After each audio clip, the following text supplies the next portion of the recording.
It's October 11th, 2023. I've had the fortune lately of being able to do some consultation with people all over the world, and including places that don't speak English, that are very, very, very different cultures than the cultures that I'm familiar with. And give me a minute, I want to connect a few dots, but I'm thinking about the opening line of Anna Karenina, in which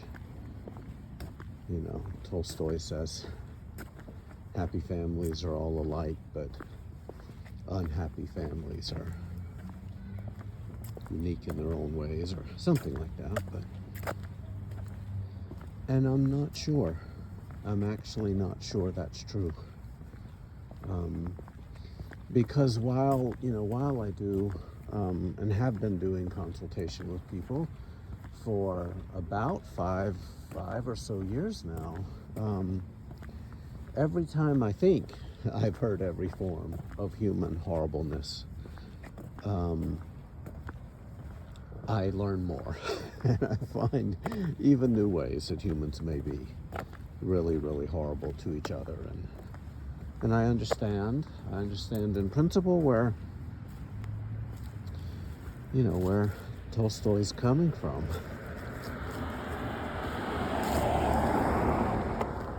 However, if you do the work that I do,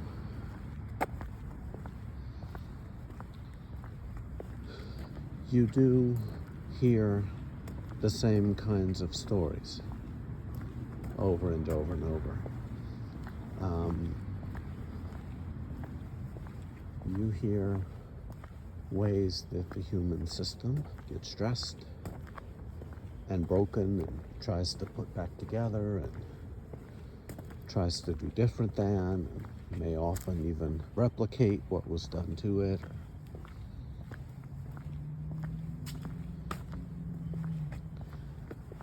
But if you take half a step back, it's the same story. It's essentially the same story, maybe a different paragraph, maybe a different arrangement and syntax. But it's the same story about someone being born in contexts where they can't get their needs met, or tragedy happens to a family, or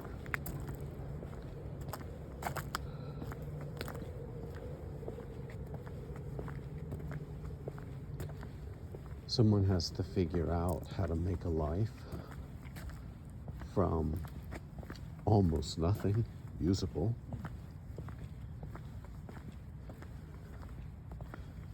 but there is an enormous amount of consistency in the wounding and the brokenness that I hear.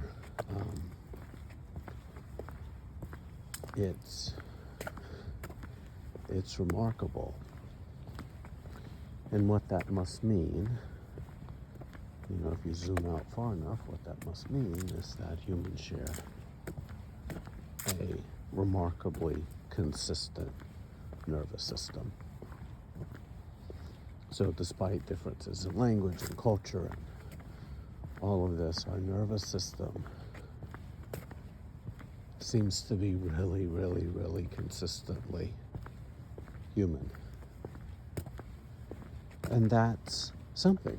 And again, like I said in another podcast, I'm trying to ponder, and it may even be longer than 300,000 years that we've had the capacity to do the things that modern humans do. It may have been much longer than that, but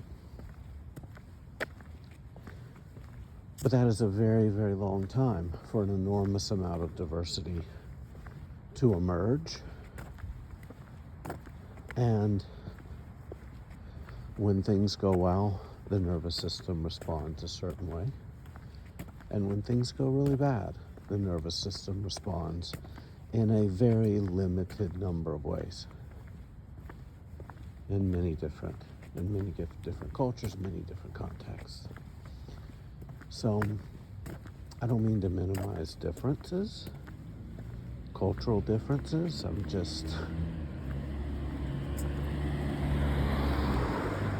just observing that the horrible wounding that we see here is the same genre of horrible wounding that I'm hearing about in other places.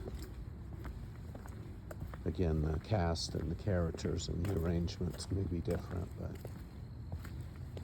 it's the same categories of awfulness, or at least it sounds so to my ear. And maybe I'm hearing in patterns that are familiar, or maybe there's something to that.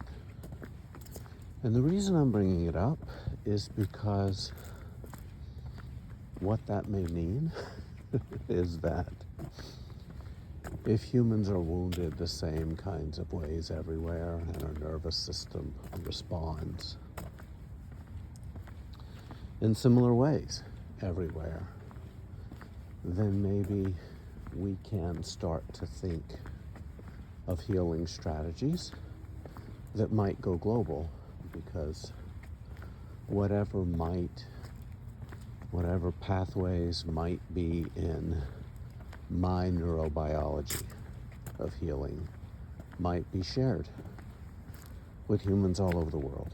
So if I have a network of healing, if I have a pathway of healing, there's a pretty good reason to believe that someone on the other most remote end of the universe or the other end of the planet might also have that, or a very, very similar pathway of healing.